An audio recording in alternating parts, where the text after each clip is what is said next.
प्रिय विद्यार्थियों, आज हम साहित्यकार हजारी प्रसाद द्विवेदी द्वारा रचित ललित निबंध जिसका शीर्षक है कुटज से संबंधित अभ्यास प्रश्न हल करने जा रहे हैं। पहला प्रश्न इस प्रकार से है, कुटज को गाढ़े के साथी क्यों कहा गया है? कुटज को गाढ़े का साथी इसलिए कहा गया है क्योंकि कुटज कठिन समय में काम आने वाला है। कठिन समय में काम आने वाले को ही गाढ़े का साथी कहा जाता है। इसका उत्तर इस प्रकार से लिखेंगे, गाढ़े का साथी का तात्पर्य है कठिन समय में साथ देने वाला। हिमालय पर गर्मी में जब कोई अन्य फूल खिला हुआ दिखाई नहीं देता तब कुटज ही हरा भरा और खिला खिला दिखाई पड़ता है। कालिदास ने अपने काव्य मेघदूत में लिखा है कि जब रामगिरी पर रहने वाले यक्ष ने अपनी प्रिया के पास संदेश भिजवाने के लिए मेघ को तैयार किया तब उसने उसे अंजुलि भरकर कुटज पुष्प अर्पित किए। जब नीलकमल, चमेली तथा अरविंद जैसा कोई दूसरा पुष्प उपलब्ध नहीं हो पाया तब कुटज ही काम आया। इस प्रकार से जब और कोई साथी नहीं हो, कठिन परिस्थिति हो और कठिन परिस्थिति में जो साथ निभाए उसे ही गाढ़े का साथी कहा जाता है। इस कारण द्विवेदी जी ने कुटज को कठिन समय में साथ देने वाला यानी गाढ़े का साथी कहा है।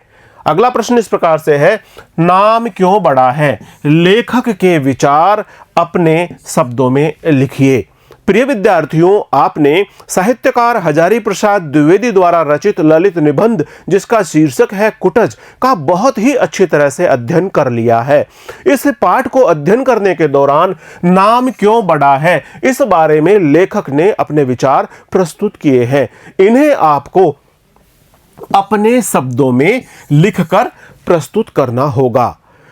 नाम बड़ा क्यों है? नाम इसलिए बड़ा है क्योंकि रूप के आने से पहले यदि नाम हमारी स्मृति में नहीं आता है तो रूप की पहचान अधूरी सी ही लगती है। नाम बड़ा इसलिए है क्योंकि नाम को सामाजिक स्वीकृति प्राप्त होती है। समाज में जो भी किसी व्यक्ति, वस्तु अथवा स्थान का नाम सामाजिक स्वीकृति के साथ में जग जाहिर हो जाता है, जाना पहचाना जाता है, वही नाम बड़ा माना जाता है। इसका उत्तर इस प्रकार से लिखेंगे, नाम बड़ा है या रूप? इस प्रश्न पर विचार करते हुए लेखक कहता है कि नाम जब तक रूप से पहले हाजिर न हो जाए तब तक रूप की पहचान अधूरी रह जाती है। रूप हमारे मस्तिष्क में बार बार आता रहता है। कई बार हम कई लोगों को देखकर ऐसा विचार करते रहते हैं कि हमने इस व्यक्ति विशेष को कहीं पर देखा अवश्य है। उस व्यक्ति का रूप बार बार मस्तिष्क में उभरता है लेकिन उसका नाम हमें स्मरण नहीं हो पाता, हम उसका नाम याद नहीं कर पाते हैं। इस प्रकार नाम जब तक रूप से पहले हाजिर न हो जाए तब तक रूप की पहचान अधूरी रहती है। नाम इसलिए बड़ा होता है कि उसे सामाजिक स्वीकृति यानी सोशल सैंक्शन प्राप्त होती है। किसी भी व्यक्ति, वस्तु या स्थान की पहचान उसके समाज द्वारा स्वीकृत नाम से ही होती है। नाम इसीलिए रूप से बड़ा है। किसी भी व्यक्ति की पहचान जो समाज द्वारा स्वीकृत है यानी सामाजिक स्वीकृति सोशल सेक्शन के द्वारा जो हमें प्राप्त होती है, किसी भी व्यक्ति का, वस्तु या स्थान के पहचान को उसके समाज द्वारा स्वीकृत नाम के माध्यम से ही जाना जाता है। इसीलिए नाम रूप से बड़ा होता है। अगला प्रश्न है, कुटज और कुटनी शब्दों का विश्लेषण कर उनमें आपसी संबंध स्थापित कीजिए। कुटज,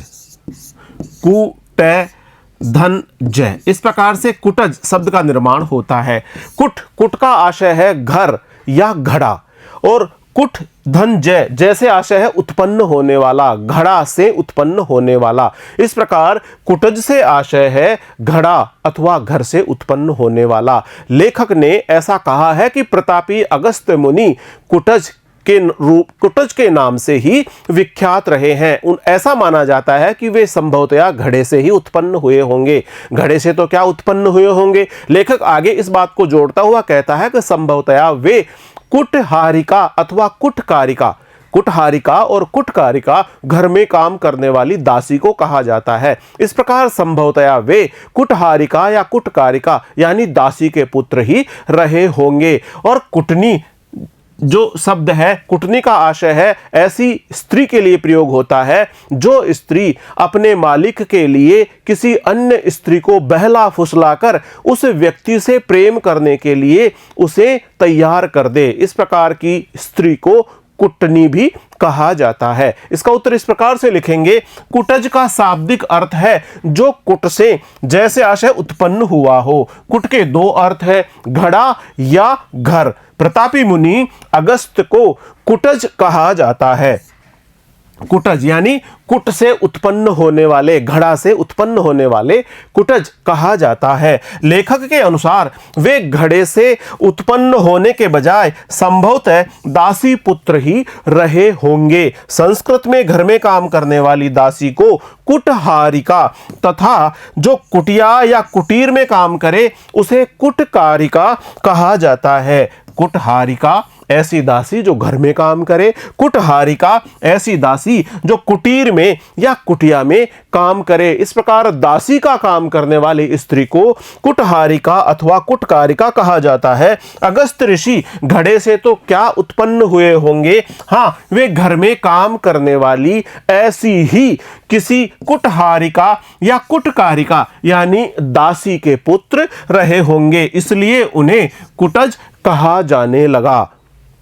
कुटनी जरा गलत ढंग की दासी को कहते हैं जो किसी स्त्री को बहला फुसलाकर अपने मालिक के प्रति आकर्षित करने के काम पर नियुक्त की जाती है। संस्कृत में उसे कुट्टनी भी कहा गया है। कुट्टनी संस्कृत भाषा में कहा गया है ऐसी स्त्री को जो किसी स्त्री को बहला फुसलाकर अपने मालिक के प्रति आकर्षित करने के काम पर नियुक्त की जाती है। अगला प्रश्न है, कुटज किस प्रकार अपनी अपराजेय जीवनी शक्ति की घोषणा करता है। कुटज का यह ठिगना सा नन्ना सा पौधा जो हिमालय पर्वत पर खिलता है, फलता है, फूलता है, यह बहुत ही विषम परिस्थितियों में अपना जीवन जीता है।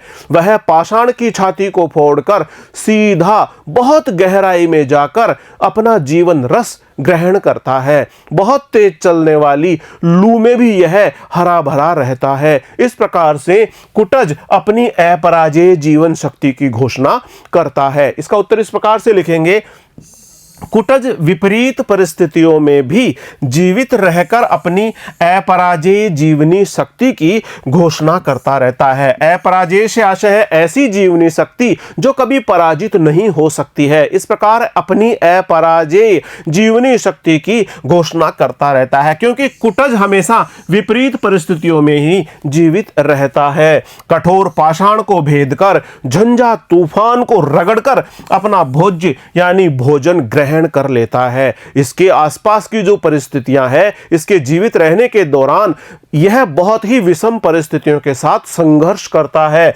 कठोर पाषाण को भेद देता है, झंझा तूफानों को रगड़कर अपना भोज्य अपना भोजन ग्रहण करता है और भयंकर लू के थपेड़ों में भी यह सरस बना रहता है, हरा भरा बना रहता है, फलता फूलता दिखाई पड़ता है, खिला रहता है, प्राण ही प्राण को पुलकित करता है। लेखक का ऐसा मानना है कि प्राण ही प्राण को पुलकित करता है, प्रसन्न करता है। जीवनी शक्ति ही जीवनी शक्ति को प्रेरणा प्रदान करती है और जीवनी शक्ति द्वारा ही जीवनी शक्ति को प्रेरणा प्राप्त होती है। कुटज की यही अपराजेय जीवनी शक्ति हमें उल्लासपूर्वक जीने की प्रेरणा देती है और कुटज हमें अपनी इस जीवनी शक्ति के माध्यम से यह संदेश देता है कि हमें भी अपने जीवन को विषम परिस्थितियों से संघर्ष करते हुए पूरी तरह उत्साहपूर्वक उल्लासपूर्वक जीना चाहिए। चाहे सुख हो या दुख, अपराजित होकर यानी कभी भी हार नहीं माननी चाहिए और उल्लासपूर्वक जीवित रहना चाहिए। यही कुटज का संदेश है। अगला प्रश्न है, कुटज हम सभी को क्या उपदेश देता है? टिप्पणी कीजिए। जैसा कि कुटज बहुत ही विषम परिस्थितियों में अपनी अपराजेय जीवनी शक्ति के माध्यम से अपने आप को हरा भरा रखता है, अपने फूलों के साथ में खिलता हुआ मुस्कुराता हुआ सा जान पड़ता है। कुटज का यही संदेश है कि चाहे सुख हो अथवा दुख, प्रिय स्थिति हो अथवा अप्रिय स्थिति, प्रत्येक परिस्थिति में पूरी तरह से संघर्षरत रहते हुए उल्लास भरकर अपने जीवन में अपने हृदय को कभी पराजित न करते हुए जीवन जीना चाहिए। इस प्रकार इसका उत्तर हम इस प्रकार से लिख सकते हैं, कुटज हम सभी को अपराजेय जीवन शक्ति का उपदेश देता है। हम अपने हृदय में, अपने मन में, अपने मस्तिष्क में, अपने आप में इस प्रकार की जीवनी शक्ति को धारण करें जो कभी किसी से पराजित नहीं हो सके, यानी हम अपराजेय जीवनी शक्ति को धारण करें। कठिन परिस्थितियों में भी जिजीविषा के बल पर कुटज न केवल जी रहा है अपितु हंस भी रहा है। बहुत सारी विषम परिस्थितियों में हम अपने आप को इस प्रकार से समायोजित करें, इस प्रकार से नियोजित करें कि हम अपने जीवन को जीते हुए हम हंसते मुस्कुराते हुए दिखाई पड़े, हम प्रसन्नचित्त दिखाई पड़े। न वह किसी को अपमानित करता है, न ग्रहों की खुशामद करता है। वह अवधूत की भांति कह रहा है, चाहे सुख हो या दुख, वह अवधूत की तरह, यानी एक ऐसे संत, ऐसे सन्यासी, ऐसे व्यक्ति की तरह कह रहा है। अवधूत से आशय है ऐसा व्यक्ति जो सुख में, दुख में, किसी भी प्रकार की विषम से विषम परिस्थिति में भी सम रहता है। वह सुख में बहुत अधिक सुखी नहीं होता, दुख में अधिक दुखी नहीं होता, दोनों ही प्रकार की परिस्थितियों में वह सम बना रहता है। इस प्रकार से वह अवधूत की भांति कह रहा है, चाहे सुख हो या दुख, प्रिय हो या अप्रिय, जो मिल जाए उसे अपराजित हृदय से उल्लास सहित ग्रहण करना चाहिए। आपका हृदय किसी भी परिस्थिति में पराजित नहीं होना चाहिए, यह विजयी भाव के साथ में ही आगे बढ़ते हुए रहना चाहिए और जो मिल जाए उसे उल्लास सहित ग्रहण करना चाहिए। हार कदापि नहीं माननी चाहिए। इस प्रकार से हार कदापि नहीं माननी चाहिए। विषम परिस्थितियों के साथ संघर्षरत रहते हुए अपनी अपराजेय जीवनी शक्ति के साथ में उल्लास पूर्वक जीवन जीना चाहिए। कुटज के जीवन से हमें क्या सीख मिलती है? कुटज जैसा कि विषम परिस्थितियों में अपने जीवनी शक्ति को बनाए रखता है, यह लू के थपेड़े भी सहता है, कठोर पाषाण की छाती को फाड़कर यह बहुत गहराई में अपना भोज्य प्राप्त कर लेता है। इस प्रकार से विषम परिस्थितियों में भी यह हरा भरा बना रहता है, यह जीवित रहता है। इस प्रकार कुटज का हमें यह संदेश है कि हमें भी विषम परिस्थितियों में पूरी तरह से संघर्षरत रहते हुए अपनी जीवनी शक्ति को प्रबलतम बनाते हुए, हृदय से कभी भी पराजित न होते हुए, उल्लास पूर्वक जो भी प्राप्त होता है उसे अपने हृदय में, अपने मन में धारण करते हुए हमें जीवन जीना चाहिए। इसका उत्तर इस प्रकार से लिख सकते हैं, कुटज विषम परिस्थितियों में जीवित रहता है, वह भयानक लू में भी सूखता नहीं है। झंझा तूफान को रगड़कर इसकी जड़ें पाषाण को भेदती हुई पाताल से अपना भोजन यानी अपना जीवन रस ग्रहण कर लेती है। इसकी प्रबल जीवनी शक्ति हमें जीने की कला सिखाती है। जिस प्रकार यह अपनी अपराजेय और प्रबल जीवनी शक्ति के माध्यम से जीवित रहता है, यह हमें यह संदेश देता है कि हमें भी इस प्रकार विषम परिस्थितियों में, कठिनाइयों में, चुनौतीपूर्ण स्थितियों में पूरी तरह संघर्षरत रहते हुए अपने अस्तित्व को बचाए रखना है। यह कठिन समय में साथ देने वाला है, इसलिए कुटज को गाढ़े का साथी भी कहा गया है। कुटज को गाढ़े का साथी भी कहा गया है क्योंकि यह कठिन परिस्थितियों में साथ देने वाला है। जब यक्ष को मेघ को तैयार करते समय और कोई अन्य प्रकार का फूल नहीं मिला, अरविंद का फूल नहीं मिला, चमेली का फूल नहीं मिला, बकुल का फूल नहीं मिला, तब उसने अपनी अंजुलि भरकर कुटज के इन्हीं फूलों को मेघ को अर्पित किया था। इस प्रकार से ऐसे समय जब और कोई हमारी मदद नहीं करता, उस समय आवश्यकता के समय जो मदद करता है वही गाढ़े का साथी कहलाता है। कुटज का संदेश है कि जियो तो प्राण डाल दो जिंदगी में। कुटज का संदेश है कि जियो तो प्राण डाल दो जिंदगी में प्राण डालकर जीना चाहिए। आकाश को चूमकर, अवकाश की लहरों में झूमकर उल्लास खींच लो। आकाश को चूम लो और अवकाश की लहरी में झूमकर उल्लास खींच लो। यही सीख हमें कुटज के जीवन से प्राप्त होती है। इस प्रकार कुटज हमें उल्लासपूर्वक जीवन जीने का संदेश प्रदान करता है। अगला प्रश्न इस प्रकार से है, कुटज क्या केवल जी रहा है? लेखक ने यह प्रश्न उठाकर किन मानवीय कमजोरियों पर टिप्पणी की है? क्या कुटज केवल जी ही रहा है? जिस प्रकार सोना, खाना, पीना और एक दिन इस भौतिक धरा को छोड़कर चले जाना, यही केवल मात्र जीना नहीं कहलाता। जीना वह होता है जिसमें हम मानवता की सेवा के लिए निरंतर संलग्न रहकर कार्य करें। मानवता की सेवा में कार्य करना, परोपकार करना ही सही अर्थों में जीना कहा गया है। स्वार्थ के वशीभूत होकर दूसरों की खुशामद करना, दूसरों की जी हुजूरी करना, इसे तो जीना नहीं कहा गया है। कुटज क्या केवल जी रहा है? इस प्रकार लेखक ने बहुत सारी मानवीय कमजोरियों पर टिप्पणी की है, जिसमें स्वार्थ प्रमुख रूप से उपस्थित होता है। इसका उत्तर हम इस प्रकार से लिख सकते हैं, कुटज केवल जी ही नहीं रहा, वरन वह हरा भरा होकर मुस्कुराता हुआ उल्लास के साथ जी रहा है, प्रसन्नता के भाव के साथ जी रहा है।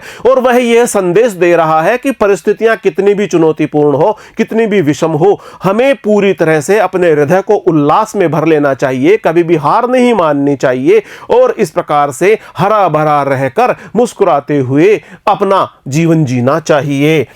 कुटज के माध्यम से लेखक ने अनेक मानवीय कमजोरियों को उजागर करते हुए उन पर विजय पाने की प्रेरणा दी है। जैसा कि मानव लालची होता है, लेखक के अनुसार मानव लालची होता है और इस लालच के कारण ही वह दांत निपोरता है, दूसरों की खुशामद करता है। स्वयं का लालच सिद्ध करने के लिए वह दूसरों की खुशामद करता है, दूसरों के समक्ष दांत निपोरता है, दूसरों की खुशामद करता है, दूसरों के तलवे चाटता है। जिसने अपने मन पर अधिकार कर लिया, लालच को जीत लिया, उसे दूसरों की खुशामद करने की आवश्यकता नहीं है। मनुष्य ही दूसरों को अवमानित करने के लिए ग्रहों की खुशामद करता है, आत्मोन्नति के लिए अंगूठियों की लड़ी पहनता है। जैसा कि हमने देखा है कि मनुष्य ही दूसरों को अवमानित करने के लिए अनेकों ग्रहों की खुशामद करता है और वह दूसरों का बुरा भी करना चाहता है। साथ ही साथ वह खुद की उन्नति करने के लिए, अपनी आत्मा की, अपनी स्वयं की उन्नति करने के लिए वह बहुत सारी अंगूठियां अपनी अंगुलियों में धारण करता है, यहां तक कि अंगूठियों की लड़ी ही वह पहन लेता है। किंतु कुटज मन पर सवारी करता है, लेकिन कुटज तो मन पर सवारी करता है, मन को अपने पर सवार नहीं होने देता। इस प्रकार लेखक ने कुटज के माध्यम से मानवीय कमजोरियों पर टिप्पणी की है। अगला प्रश्न इस प्रकार से है, लेखक क्यों मानता है कि स्वार्थ से भी बढ़कर, जिजीविषा से भी प्रचंड कोई न कोई शक्ति अवश्य है? उदाहरण सहित बताइए। लेखक का ऐसा क्यों मानना है कि स्वार्थ से भी बढ़कर और जिजीविषा से भी प्रचंड, जिजीविषा से आशय है जीवन जीने की प्रबलतम इच्छा, से भी बढ़कर कोई शक्ति अवश्य है? लेखक के अनुसार वह शक्ति है विधाता की रचना और योजना के अनुसार जीवन जीना। विधाता ने, इतिहास विधाता ने जिस प्रकार की योजना बना रखी है, उसी योजना और उसी रचना के अनुसार प्राणी मात्र जीवन जीता है। इसका उत्तर हम इस प्रकार से लिखेंगे, लेखक का मानना है कि स्वार्थ से भी बढ़कर तथा जिजीविषा से भी प्रचंड कोई न कोई शक्ति अवश्य है। प्राणी मात्र अपनी इच्छा से नहीं जी रहा, वरन इतिहास विधाता की इच्छा और योजना के अनुसार जी रहा है। इसी इतिहास विधाता की जैसी योजना है, इतिहास विधाता की जैसी इच्छा है, उसके अनुसार मनुष्य जी रहा है, प्राणी मात्र जी रहा है। संपूर्ण जगत के लोग, प्राणी मात्र, वनस्पतियां इत्यादि सब इतिहास विधाता की इच्छा और योजना के अनुसार ही जी रहे हैं। जब व्यक्ति स्वयं को दलित द्राक्षा की तरह निचोड़कर संपूर्ण मानवता के लिए न्योछावर कर दे, अपने आप को न्योछावर कर दे। और किस प्रकार न्योछावर कर दे? दलित द्राक्षा की तरह। जिस प्रकार कुचले हुए अंगूर अपने आप को समर्पित कर देते हैं, उसी प्रकार से कोई भी व्यक्ति स्वयं को कुचले हुए अंगूरों की तरह ही पूरी तरह से निचोड़ डाले और संपूर्ण मानवता के लिए यानी सर्व के लिए न्योछावर कर देता है, तभी उसे आनंद की प्राप्ति होती है। किंतु जब तक वह स्वार्थ की दृष्टि से देखता है, तब तक वह तृष्णा से ग्रस्त रहता है। जब तक स्वार्थ हावी रहता है, स्वार्थ की दृष्टि से देखता है, तब तक वह तृष्णा से ग्रस्त रहता है, कृपणता से युक्त रहता है और उसकी दृष्टि मलिन हो जाती है, उसकी दृष्टि दूषित हो जाती है।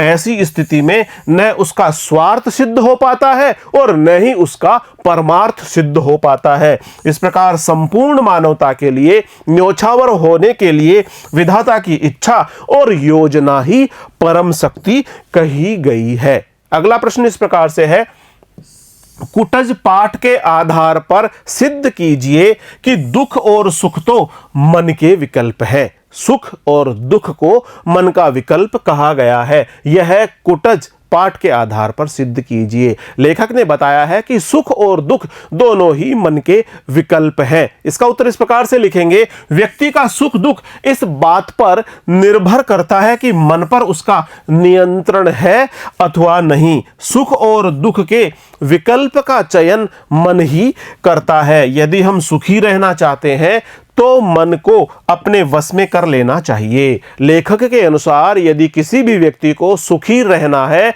तो उसे अपने मन को वश में कर लेना चाहिए। जिस व्यक्ति ने अपने मन पर नियंत्रण कर लिया, जिस व्यक्ति ने मन को अपने वश में कर लिया, वही व्यक्ति सुखी रह सकता है। जिसने मन पर नियंत्रण कर लिया उसे न तो किसी के सामने हाथ फैलाना पड़ता है और न ही किसी की खुशामद करनी पड़ती है। न तो वह किसी के समक्ष हाथ फैलाता है और न ही वह जी हजूरी करता है, न ही किसी दूसरे के तलवे चाटने की नौबत आती है। जी हजूरी करनी पड़ती है अथवा तलवे चाटने की नौबत भी नहीं आती है। दूसरी ओर जिसका मन वश में नहीं है, जो लोभ, लालच और स्वार्थ से घिरा हुआ है, उसे तो दुखी रहना ही पड़ेगा। जिसका मन अपने बस में नहीं है, जो लोभ में, लालच में घिरा हुआ है, उसे तो दुखी रहना ही पड़ेगा। लेखक कहता है कि मैं उसी को सुखी मानता हूं जो मन पर सवारी करता है, मन को नियंत्रण में रखना जानता है। लेखक हजारी प्रसाद द्विवेदी के अनुसार वही व्यक्ति सुखी है जो मन पर सवारी करता है, जो अपने मन को नियंत्रण में रखना जानता है। कुटज इसीलिए सुखी है क्योंकि वह मन पर सवार है, मन को अपने ऊपर सवार नहीं देता। कुटज इसीलिए प्रसन्न है, सुखी है क्योंकि वह मन पर सवार है, वह अपने मन पर किसी अन्य को सवार नहीं होने देता। इस प्रकार दुख और सुख तो मन के विकल्प कहे गए हैं। अगला प्रश्न इस प्रकार से है, निम्नलिखित गद्यांशों की सप्रसंग व्याख्या कीजिए। कभी कभी जो लोग ऊपर से बेहया दिखते हैं, उनकी जड़ें काफी गहरी बैठी रहती है। ये भी पाषाण की छाती फाड़कर न जाने किस अतल गह्वर से अपना भोग्य खींच लाते हैं। सप्रसंग व्याख्या कीजिए। इसका प्रसंग इस प्रकार से है, ये पंक्तियां साहित्यकार हजारी प्रसाद द्विवेदी द्वारा रचित है, जो उनके द्वारा रचित ललित निबंध कुटज से ली गई है। इन पंक्तियों को हमारी पाठ्यपुस्तक अंतरा भाग 2 में संकलित किया गया है।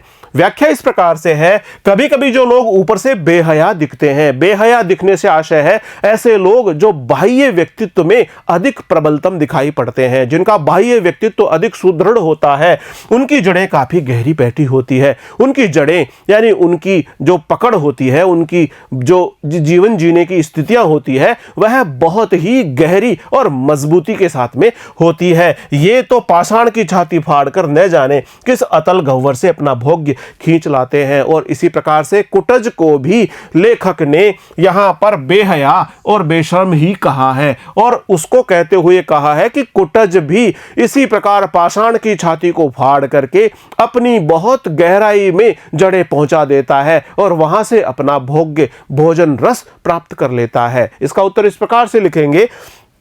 प्रसंग प्रस्तुत पंक्तियां आचार्य हजारी प्रसाद द्विवेदी द्वारा रचित ललित निबंध कुटज से ली गई है। इसे हमारी पाठ्य पुस्तक अंतरा भाग 2 में संकलित किया गया है। यह इसका प्रसंग है। इसकी व्याख्या इस प्रकार से लिखेंगे।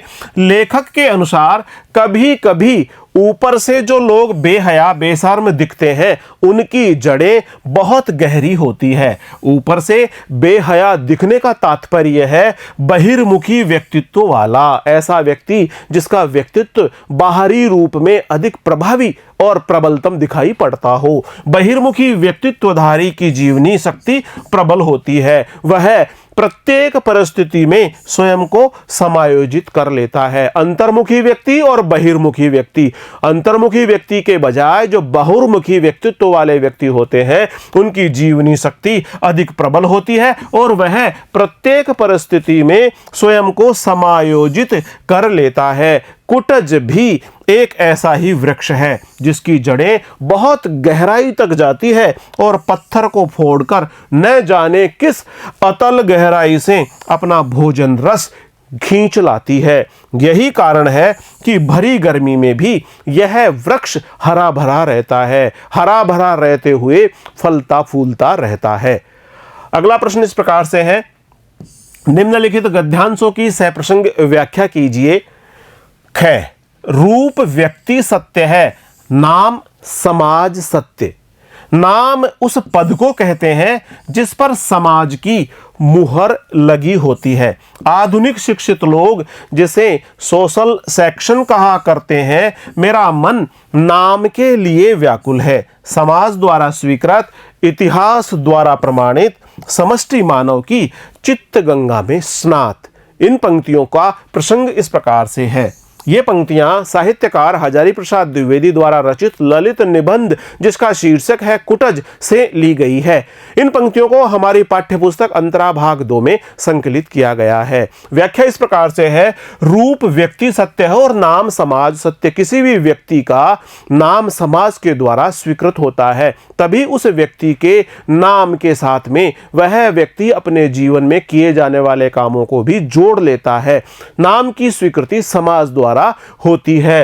रूप व्यक्ति सत्य है और नाम समाज सत्य। कई बार हम कई लोगों को जब देखते हैं तो उनको देखते ही हमारे मन मस्तिष्क में ऐसा लगता है कि हाँ, हम इस व्यक्ति को अवश्य ही जानते पहचानते हैं, लेकिन उस व्यक्ति का नाम हमारे मस्तिष्क में नहीं आ पाता। उस व्यक्ति का रूप तो उभरता रहता है, लेकिन रूप के उभरने के साथ ही उसका नाम नहीं आ पाता। जब नाम के पहले रूप ही आता है तो रूप के आने से उस व्यक्ति की पहचान अधूरी ही रहती है। पूरी पहचान तो उसके नाम के सामने आने के बाद ही होती है। और नाम को बड़ा इसीलिए कहा गया है क्योंकि नाम को सामाजिक स्वीकृति प्राप्त होती है। इसका उत्तर हम इस प्रकार से लिखेंगे। प्रसंग सबसे पहले लिखेंगे। प्रस्तुत पंक्तियां आचार्य हजारी प्रसाद द्विवेदी द्वारा रचित ललित निबंध कुटज से ली गई है। इसे हमारी पाठ्य पुस्तक अंतरा भाग 2 में संकलित किया गया है। इसकी व्याख्या इस प्रकार से लिखेंगे।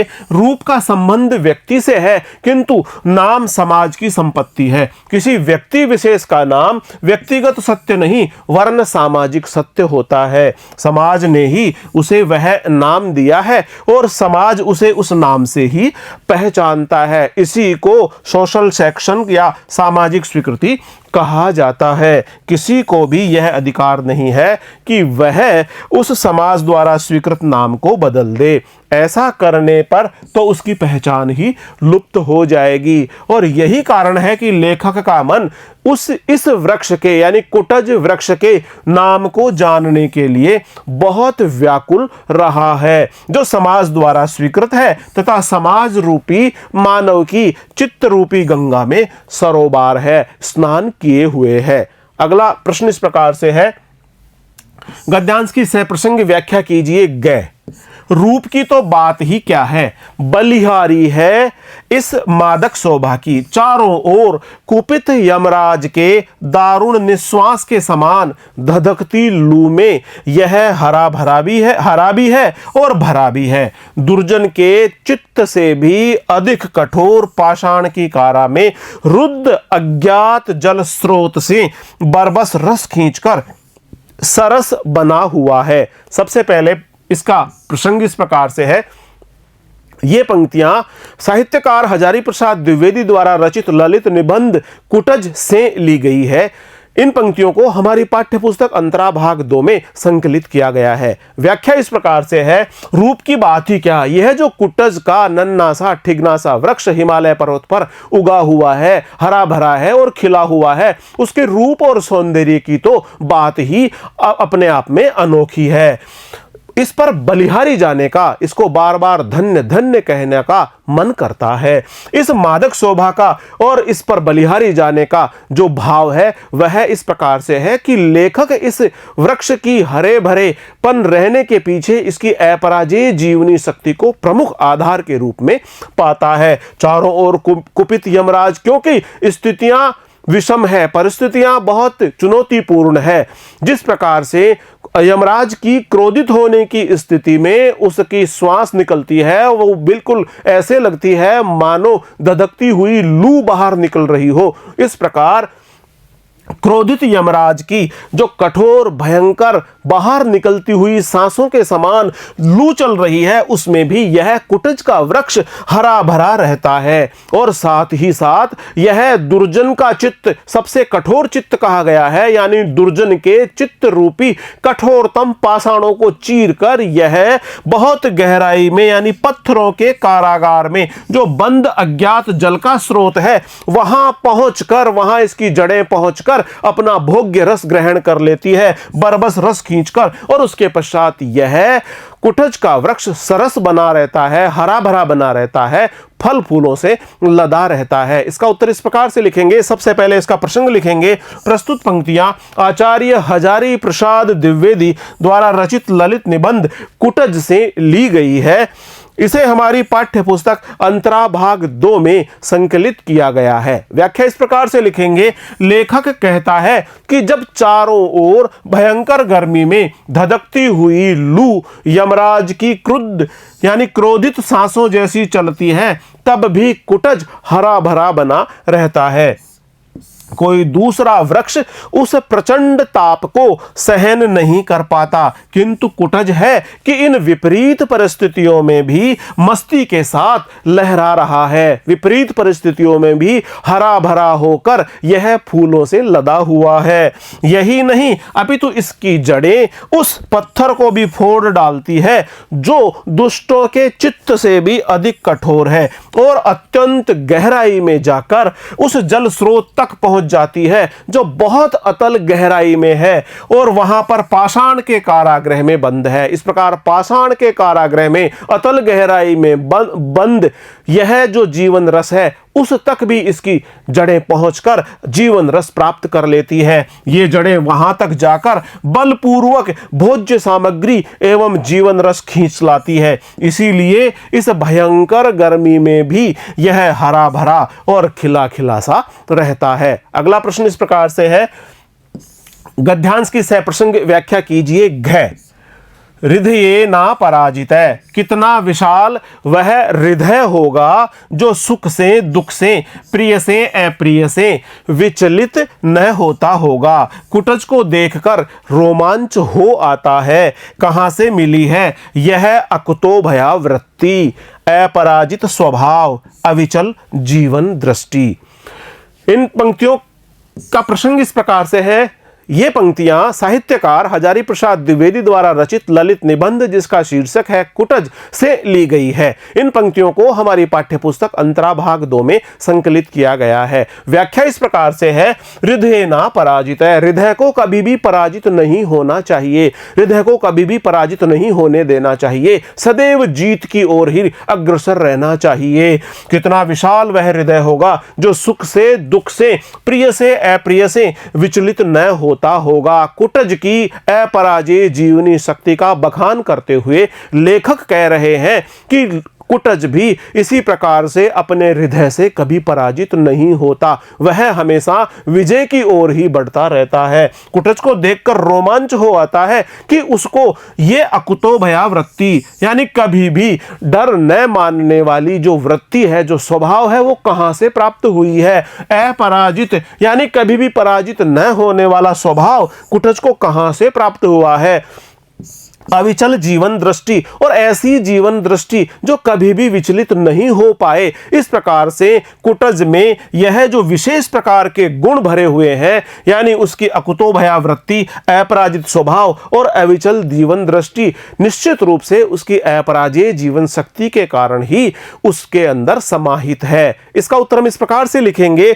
सबसे पहले प्रसंग लिखेंगे, प्रस्तुत पंक्तियां आचार्य हजारी प्रसाद द्विवेदी द्वारा रचित ललित निबंध कुटज से ली गई है। इसे हमारी पाठ्य पुस्तक अंतरा भाग 2 में संकलित किया गया है। व्याख्या इस प्रकार से लिखेंगे, हृदय कभी पराजित नहीं होना चाहिए। भले ही सुख मिले या दुख मिले, भले ही दुख मिले या सुख हमारा प्रिय घटित हो या अप्रिय, पर हमें विषम परिस्थितियों में कभी भी विचलित नहीं होना चाहिए।